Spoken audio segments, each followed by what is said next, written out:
Welcome to 108 news Telugu. బులెటిన్ల ముందుగా headlines. Sugali Preethi case reopen, తన పవర్ ఏంటో చూపిస్తా అంటున్న పవర్ స్టార్. కాంగ్రెస్ బీఆర్ఎస్ నేతలకు కామారెడ్డి ఎమ్మెల్యే చురకలు, సభా మర్యాద పాటించకపోతే శిక్షించాలి అంటూ డిమాండ్.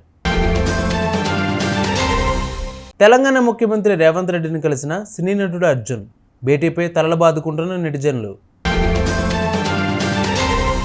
హౌస్లో తెల్ల రేషన్ కార్డుల లొల్లి, ఉత్తమ్ కుమార్ రెడ్డికి గంగుల కమలాకర్ సవాల్.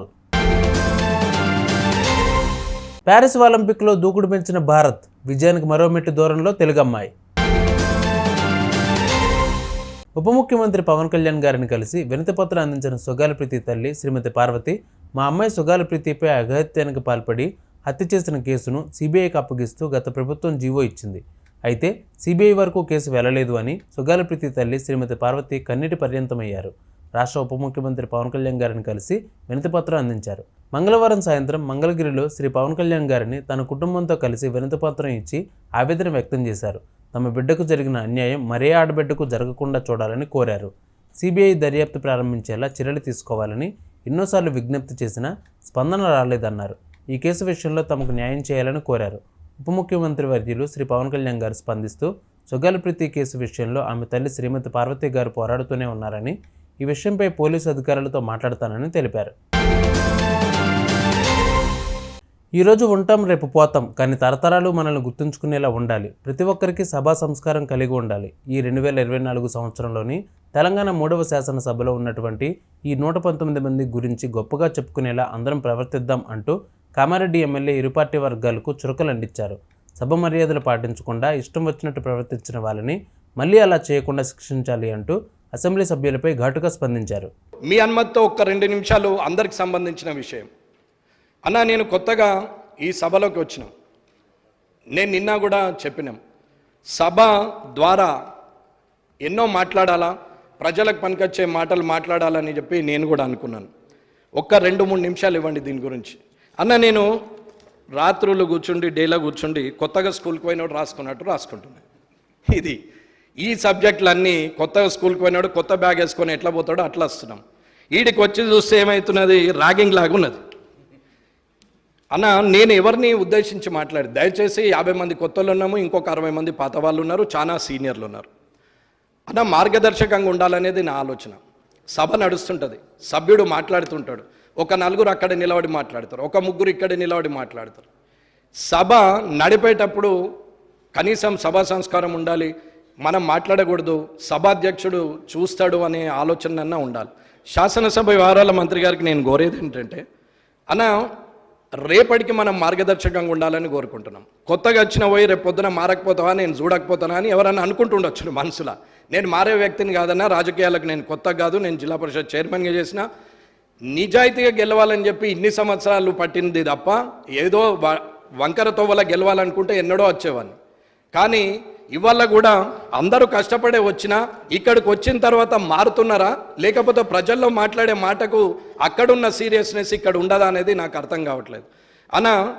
ఒక సభ్యుడు మాట్లాడుతూ ఉంటారు, మొన్న పెద్ద ఆయన అన్నాడు, నేను మాట్లాడేటప్పుడు ఎవరు ఉండరు, అందరు పోతారు, నేను అయినా సరే రికార్డులో ఉంటుందని మాట్లాడాల్సి వస్తున్నది అని చెప్పిండు అన్న. సభలో ఉన్న సభ్యులు అందరూ కూడా వింటే మాట్లాడే వ్యక్తికి ఉత్సాహం ఉంటుంది, మాట్లాడిన మాటకు విలువ ఉంటుంది.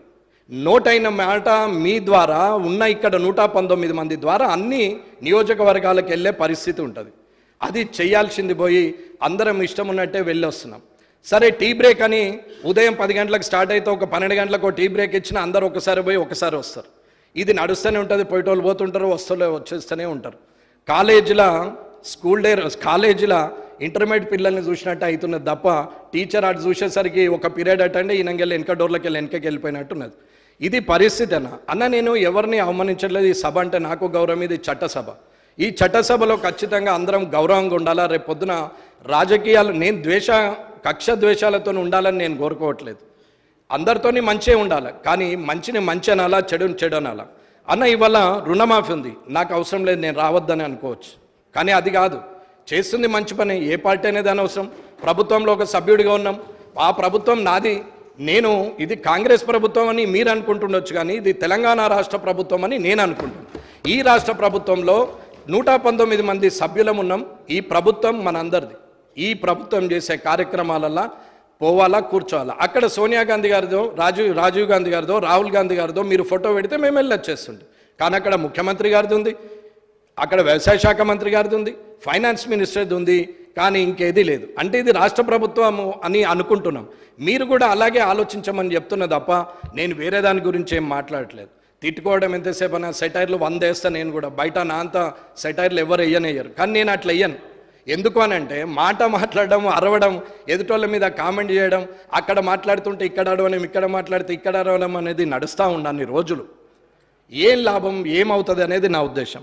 ఇకపోతే ఇప్పటి వరకు కూడా సభ గురించి నేను తప్పుగా మాట్లాడలేదు. ఇది కూడా నేను ఎందుకు మీకు మీ ద్వారా నేను ఎందుకు చెప్పాల్సి వస్తుందంటే, నేను మీడియా పాయింట్ మీద మాట్లాడినాం, ఇక్కడ మాట్లాడలే పరిస్థితి లేక, అంటే అలవాటు కావాలి. ఒకసారి ఇక్కడ మాట్లాడితే రెండోసారి నాకు స్టార్టింగ్ ట్రబుల్ ఉండదు కాబట్టి.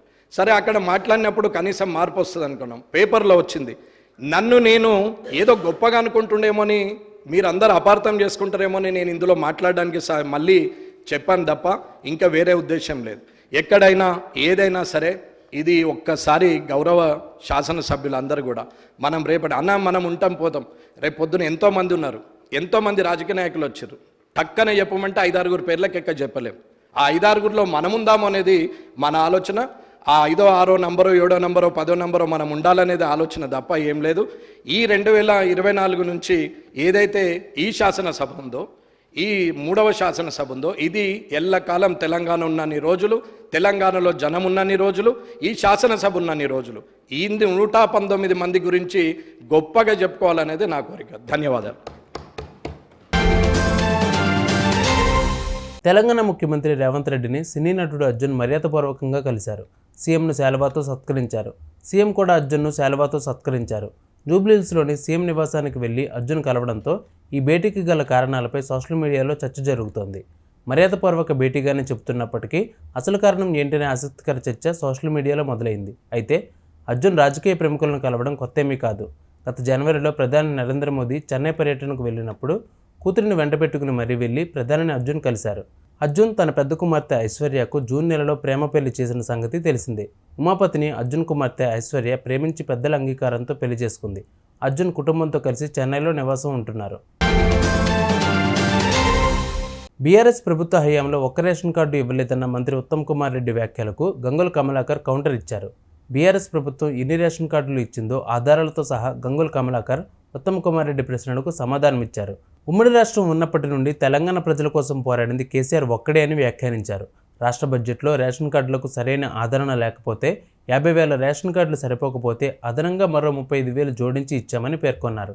మా ప్రభుత్వంలో 6,47,000 కొత్త రేషన్ కార్డులు ఇస్తే మంత్రి ఉత్తమ్ కుమార్ రెడ్డి గారు ఒక్క కొత్త రేషన్ కార్డు ఇవ్వలేదని అబద్ధాలు ఆడుతున్నారని గంగుల కమలాకర్ మండిపడ్డారు. గౌరవ మంత్రి గారు, వి రెస్పెక్ట్ యూ, ఒక్క రేషన్ కార్డు ఇవ్వలేన్నారు సార్. I'm challenging sir. నేను ఒక 4.5 సంవత్సరాలు చేసిన 91 లక్ష మాత్రమే ఫస్ట్ నేను చెప్పింది సార్. సార్, సమైక్య రాష్ట్రంలో తెలంగాణ ఆంధ్ర విడిపోయినప్పుడు మనకున్న కార్డ్స్ కేవలం 54 లక్షలు మాత్రమే ఇచ్చింది sir. Sir on record sir. And national food security cards వాళ్ళు కేంద్ర ప్రభుత్వము మీకు 54 లక్షల రేషన్ కార్డ్సే ఇస్తామన్నారు.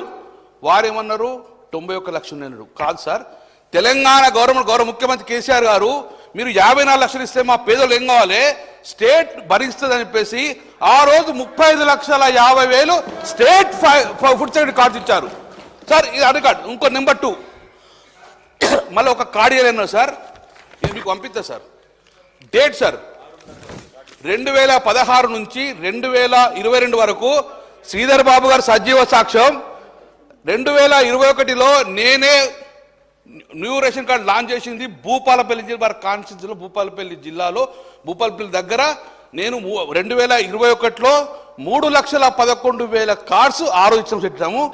ప్రతి ఇయర్ ఇచ్చుకుంటా పోయి సార్ 6,47,000 కమిషన్ ఉన్నారు కదా సార్, రికార్డు చెప్పారు. ఇప్పుడు 6,47,000 ప్రతి సంవత్సరం ఇచ్చుకుంటా వచ్చి 20,70,000 మంది లబ్ధిదారులు sir. This is on record sir. ఇది ఫెయిల్ అయితే గిట్ట I will quit from the assembly sir.